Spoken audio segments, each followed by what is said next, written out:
జై శ్రీమన్నారాయణ. నేను మీ icon astrologer Gattupalli Suresh Babu. అయితే మనకిప్పుడు ద్వాదశ రాశుల్లో చివరి రాశి మీనరాశి. ఈ మీనరాశి వాళ్ళకి చాలా బాగుంటుంది చెప్పుకోవచ్చు. అంటే వీళ్ళు చూస్తానికి చాలా సెన్సిటివ్గా, అంటే ఏమి తెలియని అమాయకురాల్లాగా ఉంటారు. అంటే వీళ్ళు మామూలుగా కామన్గా కూడా చూస్తే అమాయకుల్లానే కనిపిస్తారు, కానీ అమాయకులు కాదు, చాలా గొప్ప విషయం ఉన్నటువంటి వ్యక్తులు ఈ యొక్క మీనరాశి వాళ్ళు. అద్భుతమైనటువంటి తెలివితేటలు, ఎంత క్యాడర్నైనా మేనేజ్ చేయగల హెచ్ఆర్ డిపార్ట్మెంట్లో వీటిలో ఉండేటువంటి వాళ్ళు. అంటే విదేశాల్లో ఎవరైనా బిజినెస్ బిగ్గెస్ట్ పర్సన్స్ ఉంటారో వాళ్ళ కింద సలహాదారులుగా ఉండేటువంటి వాళ్ళు ఈ మీనరాశిలో వాళ్ళు బాగా ఉంటారు. ఈ స్టాటిస్టిక్స్ ఎక్కువగా ప్రయోగిస్తారు వీళ్ళు. అద్భుతంగా డాక్టర్స్ కానివ్వండి, ఇలా మెడికల్ ఫీల్డ్లో ఉన్నటువంటి వాళ్ళు, మెడిసిన్ కొత్తగా తయారు చేసే దానికి కానివ్వండి, లేకపోతే ఏదైనా హెలికాప్టర్స్ ఏదైనా ఇచ్చి సలహాలు ఇచ్చే దారుల్లో వీళ్ళు ఉంటారు.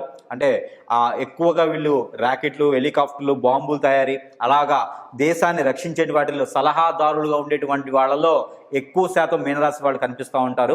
అయితే ఈ మీనరాశి వాళ్ళకి గ్రహాలు, అలానే గ్రహాల స్థితిగతులు, అలానే దశ అంతర్దశలు, నక్షత్రాలు ఇవే కలిసి వస్తాయని అనుకుంటారు, కానీ కాదు. వీటితో పాటు వాస్తు కూడా ఒకటి ఉంటుంది.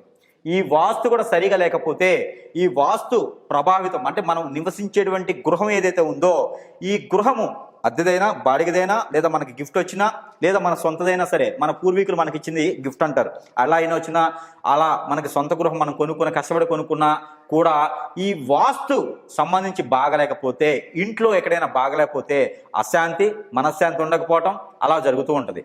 అయితే వీళ్ళకి అద్భుతంగా ఏంటంటే ఈస్ట్ ఫేస్లో ఆగ్నేయ మూలలో కిచెన్ ఉంటుంది, అలానే బెడ్రూము నైరుతి మూలలో ఉంటుంది, మాస్టర్ బెడ్రూమ్. అలానే వాస్తు ఇప్పుడున్న గ్రహరీత్య ప్రకారంగా వాయుమూల చిల్డ్రన్స్ బెడ్రూము, అలానే మనకి హాల్ ఉంటుంది, హాలు వెంటనే బాల్కనీ, దాని తర్వాత వాష్ ఏరియా, అలానే టాయిలెట్స్, వాష్రూమ్స్ ఉంటాయి.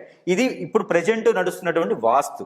కాకపోతే ఇది ఇలానే ఉంటుంది. కాకపోతే మీకు గుమ్మం ఏదైతే బాగుంటుందంటే వెస్ట్ సైడ్ వాకిలు ఉంటే మీకు బాగుంటుంది. అంటే సింహద్వారం వెస్ట్ బాగుంటుంది, కలిసి వస్తుంది. అలానే మీకు ఈస్ట్ కూడా బాగానే కలిసి వస్తుంది. ఫస్ట్ ఫేస్ సింహద్వారం మనకి వెస్ట్ సైడ్, రెండోది సింహద్వారం ఈస్ట్ సైడ్. రెండో సింహద్వారం మనకి ఈస్ట్ సైడ్ ఉంటే కూడా మీకు కలిసి వస్తుంది. అలా అని చెప్పేసి అని 2 రూట్లలో ఉన్నటువంటి ఇల్లు తీసుకుంటే 2 రూట్లోంచి కలిసి వస్తుంది కదా అని మీకు మిథున రాశి వాళ్ళు ఆలోచించవచ్చు, మీనరాశి వాళ్ళు ఆలోచించవచ్చు. కానీ ఈ మీనరాశి వాళ్ళకి 2 వైపులు వాకిలు ఉన్నప్పటికీ ఒకవైపు వాకిలే మీకు కలిసి వస్తుంది. అలా అంటే 2 బజార్లు ఉన్నాయి గురువు గారు మాకు, ఈ 2 బజార్లో మేము వెస్ట్ గారు ఈస్ట్ సైడ్ కూడా వాడుకుంటాము. అంటే ఆ వచ్చేటువంటి ప్రతిఫలం అంతా కూడా ఈ మీనరాశి వాళ్ళు ఆలోచించే తెలివితేటలు ఇలా ఉంటాయి అనమాట. అంతా ఆ తెలివితేటలన్నీ ఉండి ఇవ్వటం వల్ల అలా కలిసి వస్తుందేమో మాకు అనుకుంటారు, కానీ కాదు అలాగా. మీరు పరమ వైపు ఒక వాకిలైనా, దానికి తూర్పు వైపు ఉన్నా కూడా ఇంటికి ఉన్నటువంటి ఒక వాకిలి సింహద్వారం, మనం కట్టేటప్పుడు సింహద్వారం అని ఒకటి ఏర్పాటు చేస్తారు, ఆ దిక్కునే మీరు క్యాలిక్యులేషన్ చేయాల్సి. ఈ యొక్క మీనరాశి వాడు గుర్తుపెట్టుకోవాల్సింది ఒకటి తెలివితేటలు ఏంటంటే 2 వాకిలు ఉన్నాయి కదా అని కాకుండా, ఎటువైపున సింహద్వారం ఉందో మీ ఇంటికి ఆయువు ఎటువైపున పెట్టి సింహద్వారం అని కేటాయిస్తారో అది మాత్రమే మనకి సింహద్వారం కింద లెక్క వస్తుంది. ఆ వాకిలి మాత్రమే మనం క్యాలిక్యులేషన్ చేసుకోవాలి. ఈ యొక్క మీనరాశి వాళ్ళు గమనించుకోవాల్సి. అయితే ఈ సింహద్వారం వెస్ట్ ఆర్ ఈస్ట్ ఎటు సైడ్ ఉన్నా కూడా బాగుంటుంది. అలానే తద్వారా వీళ్ళకి వాయుమూలలో గుంతలున్నా, అలానే ఈశాన్యం పల్లంగా ఉండాలి. ఈశాన్యంలో వాటర్ కానీ, గాబులు కానీ, నీటిని నిల్వ చేసుకునేది కానీ, సంపులు కానీ ఉంటే కూడా అంత పెద్దగా కలిసి వచ్చేలాగా లేదు. ఎప్పుడైనా ఈశాన్యం మూల వీళ్ళకి ఫ్లాట్గా, సింపుల్గా ఉన్నట్లుగా ఉండాలి. అలా ఉంటేనే మాత్రమే ఈ యొక్క మీనరాశి వాళ్ళకి కలిసి వస్తుంది.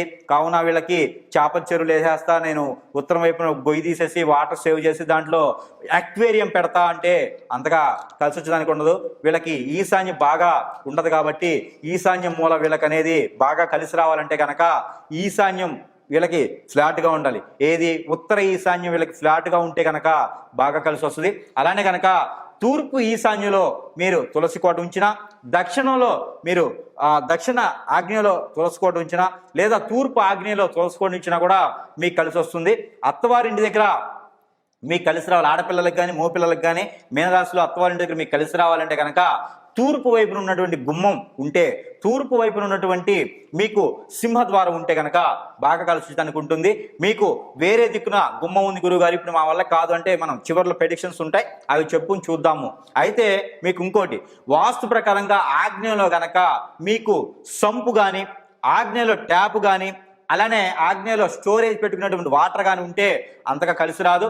ఆగ్నేయలో మీకు ఉన్నప్పటికీ ఆ ఒక దేవుని మందిరంలో, దేవుని మందిరం దక్షిణ వైపున ఉంది గురువు గారు, దక్షిణ వైపున దేవుని మందిరం ఉంది, ఆ మేము దక్షిణ వైపు తిరిగి మేము కూర్చొని పూజ చేసే విధంగా ఉందంటే కూడా అంత పెద్దగా కలిసి రాదు. ఇంట్లో అనారోగ్య పాలయ్యేదానికి ఎక్కువ ఆస్కారం కనిపిస్తూ ఉంది. ఆ మీనరాశి ఉన్న ఇంట్లో పెద్దవాళ్ళకి ఎక్కువ ఆరోగ్య సమస్య వచ్చేదానికి ఉంది. ఇంకోటి ఉంది, మీనరాశి వాళ్ళ ఇంట్లో ఎక్కువగా మనం చూసినట్లయితే కనుక కింద ఫ్లోర్ వేసేసి పైన కొన్ని పిల్లర్స్ వేసేసి వదిలేస్తారు. ఈ పిల్లర్స్ వేసి వదిలేయడం వలన ఆ ఇంట్లో చెడు ప్రభావం ఎక్కువ ప్రవహించేదానికి ఉంది. కాబట్టి తద్మేర అలాంటి ప్రయత్నాలు ఎవరు చేయొద్దు. పిల్లర్స్ వేసి వదిలేసినటువంటి ఇల్లు ఏదైతే ఉందో అలాంటి గృహంలో అశుభాలు జరిగేదానికి ఆస్కారం ఎక్కువ కనిపిస్తుంది. కాబట్టి పిల్లర్స్ వేసి వదిలేస్తే మా ఫ్యూచర్లో ఎప్పుడైనా స్లాబ్ వేసుకోవచ్చు అనే తెలివితేటలు ఎక్కువగా ఉంటాయి మీనరాశి వాళ్ళకి. అలాంటివన్నీ వాస్తు ప్రకారంగా పెట్టకూడదు, అలా పిల్లర్స్ వేసి ఉంచకూడదండి. ఏదైనా వేస్తే స్లాబ్ వేసి దానికి ఒక డోర్లు పెట్టేసి వదిలేయాలి. కానీ అలా పిల్లర్స్ వేసి మాకు నచ్చినప్పుడు, మాకు ఆస్తులు వచ్చినప్పుడు, మాకు సంపాదించుకుని ఒక సంవత్సరం తర్వాత దానిపైన స్లాబ్ వేసుకుంటామంటే ఆ లోపు మీ ఇంట్లో అనర్థాలు జరిగేటువంటి ఆస్కారం ఉంది. కాబట్టి తద్మేర అలాంటి ప్రయత్నాలు కూడా మీనరాశి వాళ్ళు చేయకపోవటం చాలా మంచిదండి.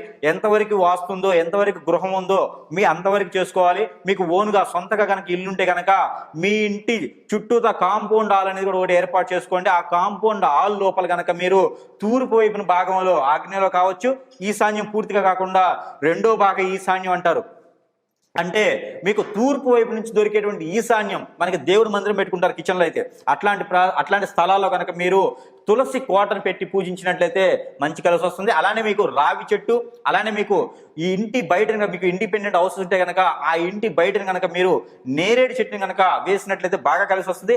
నేరేడు, నిమ్మ, దానిమ్మ, సీతాఫల్ ఇలాంటి చెట్లు మీరు ఏది వేసినా కూడా బాగా కలిసి వస్తుంది. అలానే మీకు జామ కూడా బాగా కలిసి వస్తుంది. ఆగ్నేయ మూలలో వేయటం వలన మీకు కలిసి వస్తుంది.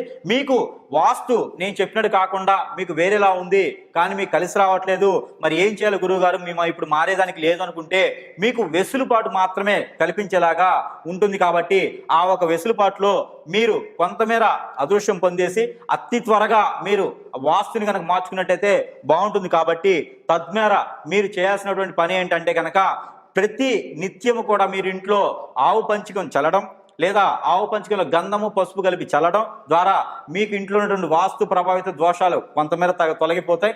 అలానే మీరు నారికలం, కొబ్బరికాయని కనుక మీరు ప్రతి వారం కానీ ప్రతి అమావాస్యకి కానీ కనుక గుమ్మడికాయ, బూదిడి గుమ్మడికాయ కాకుండా మనకి మంచి గుమ్మడికాయ అని దొరుకుతుంది, కూర వండుకొని తింటాం మనం, మంచి గుమ్మడికాయ, అది కనుక మీరు మీ యొక్క గృహానికి కనుక ప్రతి అమావాస్యకి ఒకటి తీసివేసి మీ ఇంట్లో మగవాళ్ళు మాత్రమే చేయండి.